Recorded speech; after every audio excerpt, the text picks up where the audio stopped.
লোকসভা নির্বাচনকে কেন্দ্র করে এইমাত্র আমাদের মধ্যে উপস্থিত হলেন জনতা জনার্দন, ভারতবর্ষের আগামী দিনের জনগণমন অধিনায়ক, দেশের ভাবী প্রধানমন্ত্রী নরেন্দ্র দামোদর ভাই মোদীকে নদিয়া জেলা পক্ষ থেকে আমরা স্বাগত জানাচ্ছি।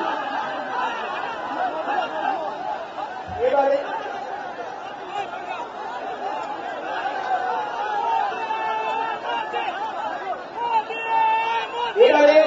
মাননীয় নরেন্দ্র দামোদর ভাই মোদীকে উত্তরীয় পরিয়ে বরণ করে নিচ্ছেন কৃষ্ণনগর লোকসভা কেন্দ্রের ভারতীয় জনতা পার্টির মনোনীত প্রার্থী আমাদের নয়নের মণি মাননীয় সত্যব্রত মুখার্জি মহাশয়।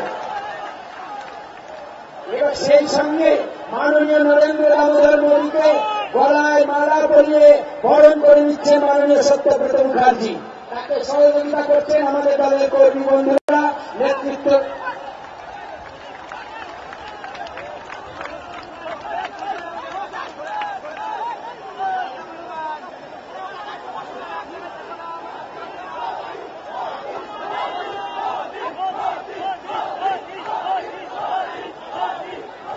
বন্ধুগণ আমাদের মধ্যে উপস্থিত হয়েছে আমাদের স্বপ্নের নায়ক নন, আমাদের সত্যিকারের নায়ক, রূপালী পর্দার নায়ক নন, ভারত মায়ের বীর সন্তান যে নরেন্দ্র মোদী ভারতকে নির্মাণ করবার জন্য, যে নরেন্দ্র মোদী দুর্নীতির বিরুদ্ধে, ভ্রষ্টাচারের বিরুদ্ধে আজকে কাশ্মীর থেকে কন্যাকুমারী, আসাম থেকে গুজরাট আজকে জাগরণ তুলেছেন, যে জাগরণের ভেতর নিয়ে ভারত নির্মাণের ডাক দিয়েছেন, সেই ভারত গড়ার কারিগর আগামী প্রধানমন্ত্রী নরেন্দ্র দামোদর ভাই মোদী, যে মোদী সম্পর্কে এরাজ্যের মুখ্যমন্ত্রী বারে বারে বিসর্জন করছেন। আজকে সেখানে দাঁড়িয়ে নরেন্দ্র দামোদর ভাই মোদী যদি বাংলা জানতেন তাহলে তিনি আজকে বলতেন কি বিশেষ সবল দিবি কাল্লা দিবি কই। আজকে সেই নরেন্দ্র মোদী আপনাদের সামনে বক্তব্য রাখছেন, মাননীয় নরেন্দ্র দামোদর ভাই মোদী।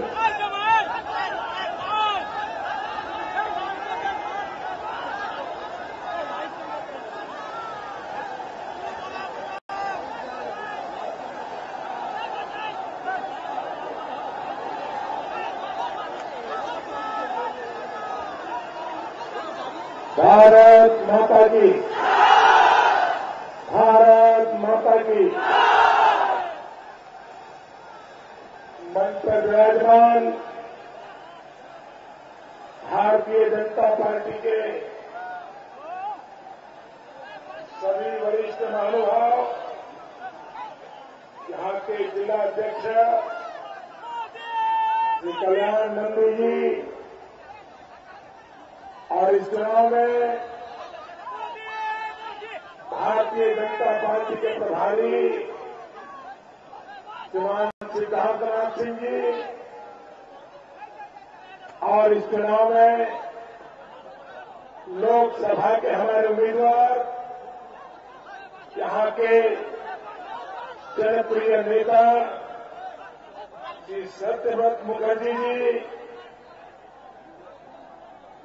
पड़ोस में लोकसभा के उम्मीदवार श्री सुप्रवत विश्वास जी,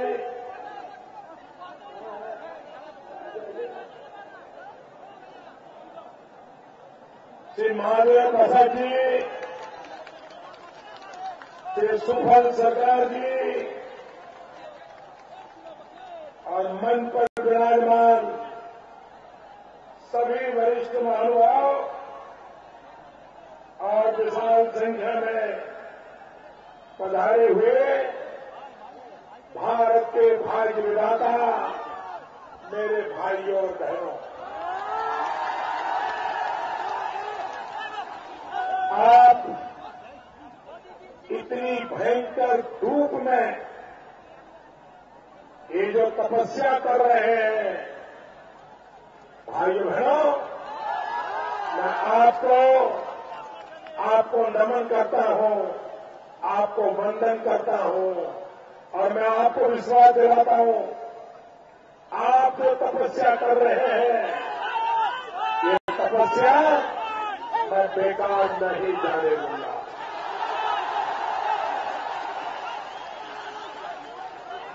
भाइयों बहनों, हमने कभी कल्पना तक नहीं की थी कि पश्चिम बंगाल हिंदुस्तान के पश्चिमी छोर में गुजरात के गांव में गरीब के घर में पैदा हुआ बच्चा उसको इतना प्यार देगा, इतना प्यार। भाइयों बहनों, मैं आपका आभारी हूं। आज मैं देख रहा हूं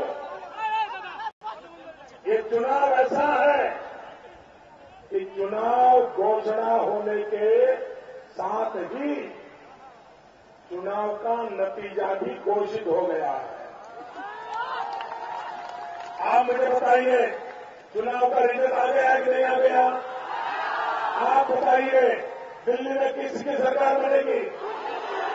किसकी सरकार बनेगी?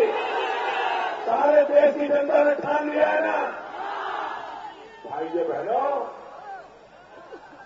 ये चुनाव में मैं हिंदुस्तान के कोने कोने में घूम रहा हूं और जो मैंने देखा है, अपनी आंखों से देखा है, मैं आपको विश्वास से कह रहा हूं, इस चुनाव में कई राज्य ऐसे होंगे, कई राज्य ऐसे होंगे जहां कांग्रेस पार्टी अपना खाता नहीं खोल पाएगी। और कांग्रेस तो डूबेगी डूबेगी, लेकिन अगर कोई पर्दे के पीछे उसकी मदद करता है वो भी डूबेगा, वो भी डूबने वाला है। भाइयों बहनों, इस चुनाव में कांग्रेस तो डूबने वाली है, लेकिन और लोग जो देश में अस्थिरता की राजनीति चाहते हैं, जो ये नहीं चाहते हैं कि भारत मजबूत बने, जो सिर्फ यही चाहते हैं कि उनका दल मजबूत हो, देश मजबूत न हो, उनके लिए भी जनता इस बार सफाया बोल देने वाली सफाया। इतना ही नहीं भाइयों, ये कांग्रेस पार्टी को इतना अहंकार था, ये मां बेटे की सरकार तो ऐसा ही मानती थी कि हिंदुस्तान उनकी जेब में है। ये मां बेटे तो ऐसा ही मानते थे, जनता उनके जेब में है। वो जनता को जब चाहे, जहां चाहे, जैसे चाहे नचा सकते हैं। भाइयों बहनों, आज हिंदुस्तान की जनता जग गई है। जो लोग टेकन फॉर ग्रांटेड मानते थे, अपना इजारा मानते थे, जो लोग कभी 5 साल में एक बार भी अमेठी नहीं जाते थे, आज मतदान के दिन अमेठी की गलियों में जाके हाथ जोड़ने पड़ रहे। भैया हाथ जोड़ने, आपका अहंकार, अमेठी की जनता ने आपके अहंकार को चूर चूर कर दिया है, आपको मजबूर किया है अमेठी की गलियों में घूमने के लिए, आपको मजबूर किया है मतदाताओं के सामने सर झुकाने के लिए। और मैडम सोनिया जी, आप मुझे टोना मार रही थी, आप कह रही थी कि मोदी को मांगता है, क्योंकि मैंने कहा था ये दिल मांगे मौत। तो मैडम सोनिया जी ने कहा ये मोदी को मांगता है। भाइयों बहनों, ये जनता जनार्दन मेरे लिए भगवान का रूप है, ये ईश्वर का रूप है और जनता के पास नहीं मांगूंगा तो किसके पास मांगूंगा भाई? आप ही तो मेरे भगवान हो, आप ही मेरे ईश्वर हैं। आपके दरबार में आकर के मांगने में मुझे शर्म नहीं आती है, मांगने में मुझे गर्व होता है। आप बताइए भाइयों, मांगना बुरा है कि लूटना बुरा है? जरा बताइए, मांगना बुरा है कि लूटना बुरा है? मांगना बुरा है कि लूटना बुरा है? मांगना बुरा है कि लूटना बुरा है? भाइयों बहनों, मोदी तो मांग रहा है, जनता से मांग रहा है। लूटने वाले जवाब दे, कब तक लूटते रहोगे? और मैडम सोनिया जी, आप मोदी की मजाक उड़ा रही थी कि मोदी मांग रहा है। अमेठी की जनता ने आपके सुपुत्र को भी आज मांगने के लिए मजबूर कर दिया। जाना पड़ा उसे, गली गली गांव गांव जाना पड़ा, मांगना पड़ रहा है। अरे लोकतंत्र में जनता ही सब कुछ होती है। ये अहंकार आपको अब बचने नहीं देगा। भाइयों बहनों, आजकल दीदी बहुत गुस्से में है।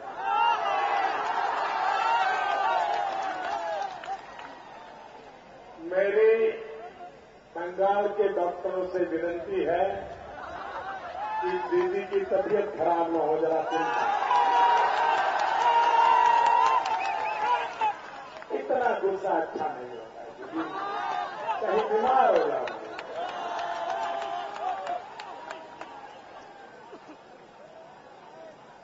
और इसलिए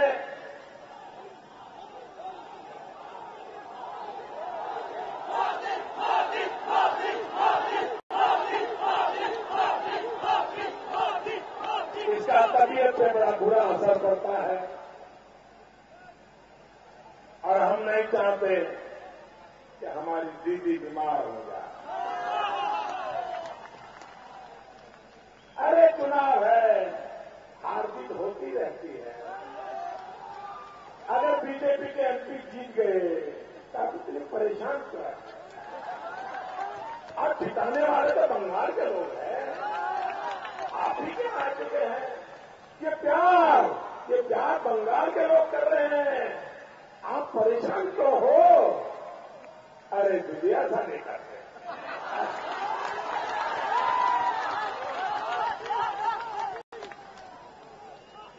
अरे के अपने अपने दिन आते हैं। 2 साल पहले आपके अच्छे दिन थे, अब बंगाल के अच्छे दिन आने वाले हैं। आने वाले नहीं आने वाले, हिंदुस्तान के अच्छे दिन आने वाले नहीं आने वाले।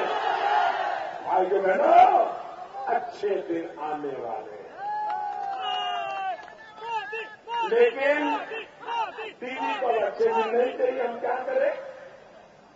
दीदी को तो लगता है पश्चिम बंगाल में पूरे दिन है, चलने दो। भाइयों बहनों, ये आपको लगता है कि दीदी अलग लड़ रही है, लेफ्ट वाले अलग लड़ रहे हैं, कांग्रेस वाले अलग लड़ रहे हैं। ये सब पर्दे के पीछे का खेल समझिए। ये अलग अलग नहीं है, ये एक ही चट्टे बट्टे के लोग हैं। ये कलकत्ता में तो कुश्ती करते हैं, दिल्ली में जाके दोस्ती करते हैं। और एक ही थाली में सब खाना खाते हैं और मैडम परोसती है। भाइयों बहनों, ऐसे लोगों पे भरोसा करोगे क्या? जो झूठ बोले उनसे दो भरोसा करोगे क्या? और तीनों लोग देखिए, कांग्रेस क्या बोलती है, दीदी क्या बोलती है, लेफ्ट वाले क्या बोलते हैं, एक ही बात बोलते हैं, कुछ भी हो जाए मोदी रोको। बोलते नहीं बोलते? मोदी रोको। और कुछ सुना भाई? दीदी के भाषण में मोदी को रोकने के सिवाय कुछ बोलती है? बुद्धदेव जी के भाषण में मोदी को रोकने के सिवाय कोई बोलते हैं? मां बेटा आता है तो मोदी को रोकने के सिवाय बोलते हैं? उन सबका एजेंडा एक ही है, मोदी रोको, मोदी रोको, मोदी। ये इतने परेशान क्यों है भाई? उनको डर क्यों लग रहा है? मोदी आएगा, मोदी आएगा, पता नहीं क्या हो जाएगा। इनको चिंता सता रही है 16 मई के बाद उनका ठिकाना कहां होगा, इसकी उनको चिंता है। भाइयों बहनों, आप मुझे बताइए, 40 साल तक यहां लेफ्ट ने राज किया है, कांग्रेस ने राज किया है, अब दीदी राज कर रही है, और दिल्ली में मां बेटे की सरकार ने राज किया है। आप मुझे बताइए, आपके जीवन में कोई बदलाव हुआ है? आपका भला हुआ है? मुझे पूरी ताकत से बताइए, आपका भला हुआ है? यहां के नौजवानों का भला हुआ है? नौजवानों को रोजगार मिला है? आपका रोजगार सलामत है? किसान का भला हुआ? भाइयों बहनों, सरकार किसके लिए होती है? सरकार का काम क्या होता है? क्या बयानबाजी करना होता है क्या? अरे सरकार का काम होता है जनता जनार्दन की जिंदगी में बदलाव आए, नौजवान को रोजगार मिले, किसान को मेहनत का पैसा मिले, मां बेटों को इज्जत और सुरक्षा मिले। ये सरकार का काम होता है। आप मुझे बताइए, यहां एक दीदी राज कर रही है, क्या जहां दीदी का राज हो और दिल्ली में मां बेटे का राज हो, वहां पर महिलाओं पर अत्याचार होने चाहिए, महिलाओं पर बलात्कार होना चाहिए, कतई होना चाहिए? क्या कारण है? दीदी देश जानना चाहता है, आपको शेरनी है, शेरनी। क्या कारण है मेरे पश्चिम बंगाल की बेटियों पर बलात्कार हो रहा है? क्या कारण है? क्या कारण है हिंदुस्तान में महिलाओं पर सबसे ज्यादा अत्याचार उन राज्यों में बंगाल का भी नाम है? क्या कारण है? आप मुझे बताइए भाइयों बहनों, माताओं बहनों को सुरक्षा मिलनी चाहिए, नहीं मिलनी चाहिए? मिलनी चाहिए, नहीं मिलनी चाहिए? सम्मान मिलना चाहिए, नहीं मिलना चाहिए? अरे मेरा बंगाल और गुजरात, बंगाल और गुजरात इसकी एक विशेषता है, गुजरात में हर कोई बहन होती है और बंगाल में हर कोई मां होती है। ये मां की भूमि है, वो बहन की भूमि है। भाइयों बहनों, वहां पर माताओं बहनों पर अत्याचार 21वीं सदी के हिंदुस्तान को शोभा नहीं देते। भाइयों बहनों,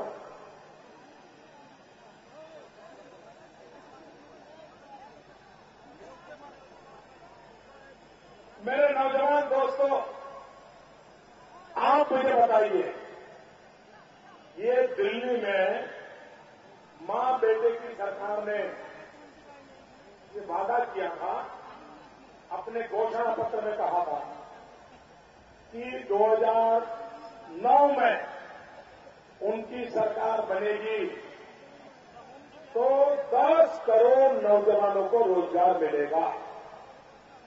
5 साल में 10 करोड़ नौजवानों को रोजगार देने का वादा मां बेटे सरकार ने किया था। मैं पूछता हूं, यहां कोई है जिसे दिल्ली सरकार ने रोजगार दिया हो? मुझे पूरी ताकत से जवाब दो भाई। आपको नौकरी मिली है, रोजगार मिला है, दिल्ली सरकार ने रोजगार दिया है, आपके परिवार में किसी को दिया है, आपके गांव में किसी को दिया है? नहीं दिया ना? मुझे बताइए, कांग्रेस ने 10 करोड़ लोगों को रोजगार देने का वादा किया था, नहीं दिया। आपके साथ धोखा किया कि नहीं किया? धोखा किया कि नहीं किया? वादा तोड़ा कि नहीं तोड़ा? नाता तोड़ोगे? नाता तोड़ोगे? भाइयों बहनों, हमारा देश ऐसा है कि कोई गलती करे तो माफ करता है, लेकिन कोई बेईमानी करे, धोखा करे तो हमारा देश कभी माफ नहीं करता, कभी माफ नहीं करता।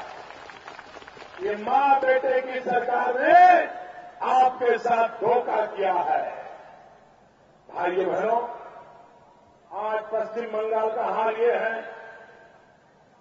कि जो यहां का बेटा है, जो इसी मिट्टी में पला है, इसी मिट्टी में बड़ा हुआ है, उसको तो रोजगार नहीं मिलता, लेकिन जो बांग्लादेश से घुसपैठिया आता है उसको तो लाल जादम दिला करके नौकरियां दी जा रही है। भाइयों बहनों, मैंने आसाम का देखा था। आसामी लड़का 100 रुपये में मजदूरी करता था, अचानक बांग्लादेशी आया, 40 रुपये में मजदूरी करने लग गया, वो आसामिया बेचारा बेकार हो गया। आप बताइए, आपके साथ ये हो रहा है नहीं हो रहा है? ये घुसपैठियों ने आपका जीना मुश्किल कर दिया है नहीं कर दिया है? कर दिया है नहीं कर दिया है? और भाइयों बहनों, आजकल दीदी बड़ी तरह तरह की मुझे चैलेंज दे रही है। मुझे कोई संकोच नहीं है।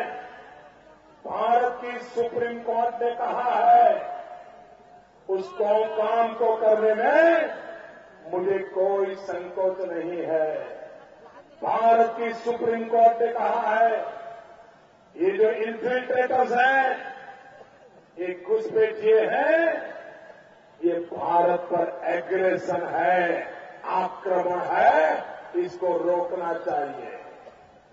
दीदी, आप में दम हो तो सुप्रीम कोर्ट की आलोचना करके दिखाओ मुझे, बताओ सुप्रीम कोर्ट ने क्या कहा था। इतना ही नहीं दीदी, आजकल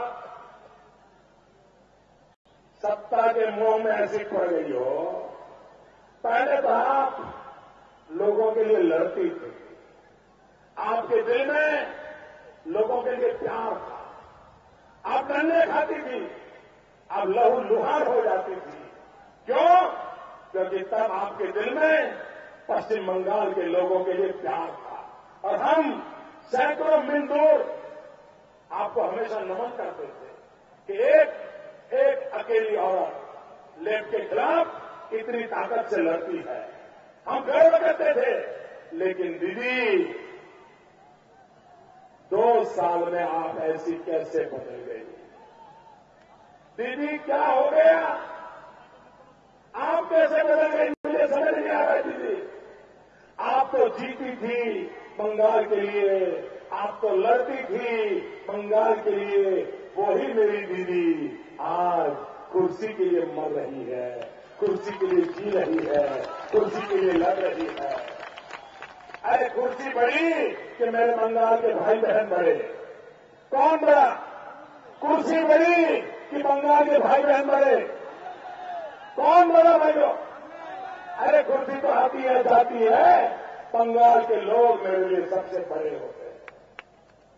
मैं इसलिए कह रहा हूं कि दीदी, 2005 मां बेटे की सरकार बनी थी और कुछ ही महीनों में 2005 अगस्त महीने में आपने पूरी पार्लियामेंट को हिला दिया था।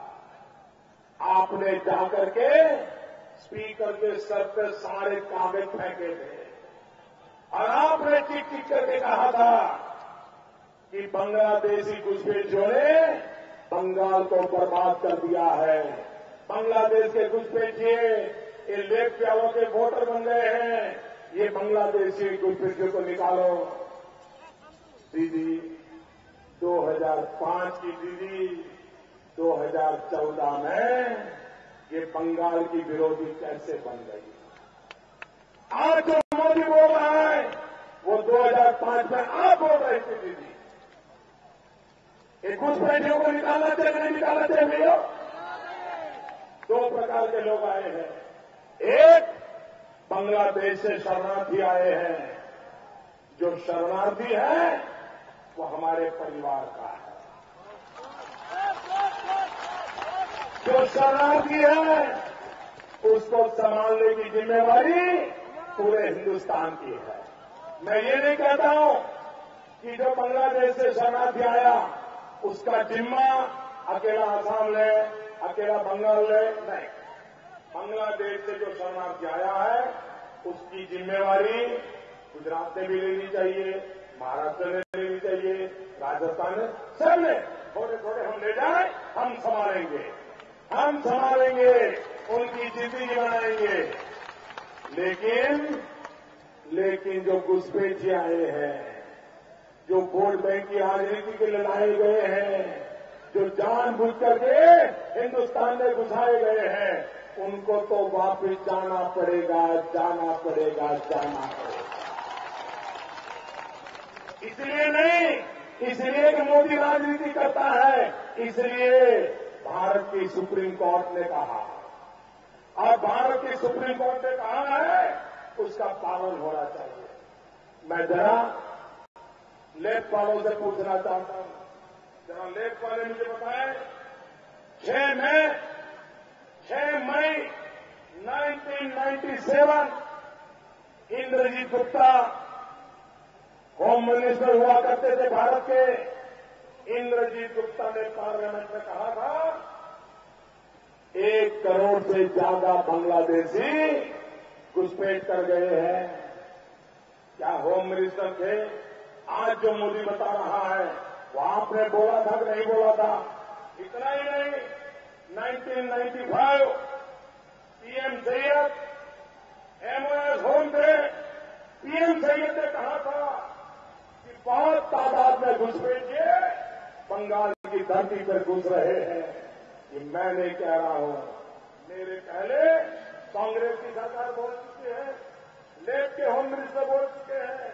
इतना ही नहीं भाइयों, बुद्धदेव भट्टाचार्य जी ने क्या कहा था? बड़ी बवाल हो गई थी।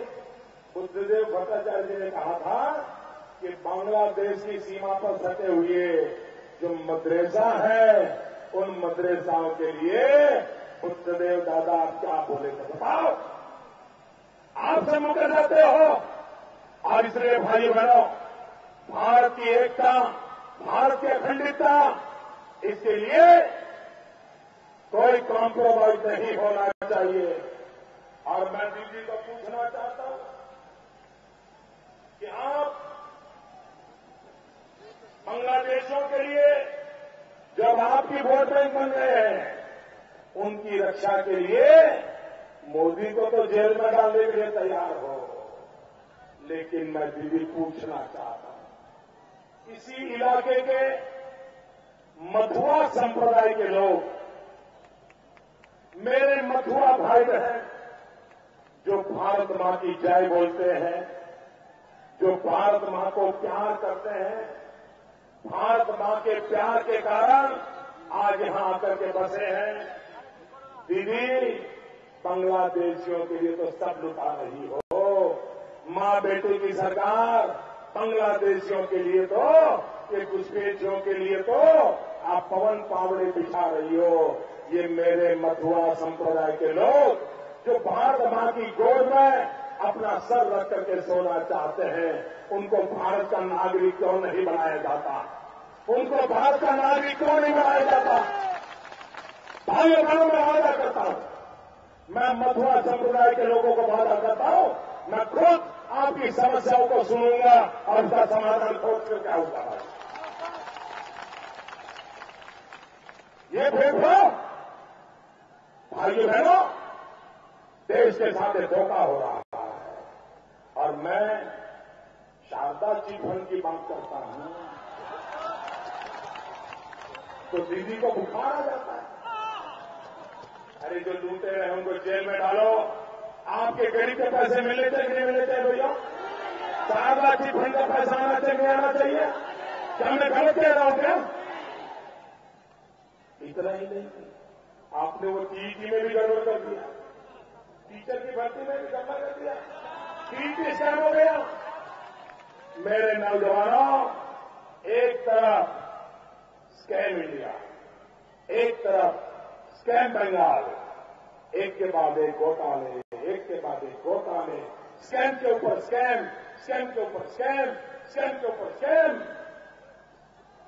भाइयों बहनों, पश्चिम बंगाल हो या हिंदुस्तान, मुझे इस देश को स्कैम से बाहर निकालना है और हिंदुस्तान को स्कैम इंडिया नहीं, स्किल इंडिया बनाना है, स्किल इंडिया बनाना है। हर नौजवान के पास हुनर हो, हर नौजवान के पास रोजगार हो और मेरी भारत माता आगे बढ़े, ये काम करना है। इतनी बड़ी विशाल सभा, मैं आपका बहुत आभारी हूं। मतदान कब है? वोटिंग कब है? जरा जोरे से बोलो, वोटिंग कब है? वोटिंग कब है? वोटिंग कब है? वोटिंग कितने बजे है? कितने बजे वोटिंग होगा? वोटिंग कितने बजे शुरू होगा? कितने बजे शुरू होगा? 7 बजे शुरू होगा। अच्छा, सुबह ज्यादा धूप होती है कि दोपहर को? धूप ज्यादा कब होती है? गर्मी ज्यादा कब होती है? सुबह नहीं होती है ना? तो वोट सुबह डालोगे? पक्का डालोगे? एकदम पक्का? अगर आप सुबह वोट डालोगे तो एक मेरी बात सुनोगे? सुनोगे? घर घर बात पहुंचाओ। पहले मतदान, बाद में जलपान। बोलिए मेरे साथ, पहले मतदान, पहले मतदान, बाद में जलपान। बोलिए, पहले मतदान, पहले मतदान, पहले मतदान। बहुत बहुत धन्यवाद। भारत माता की जय।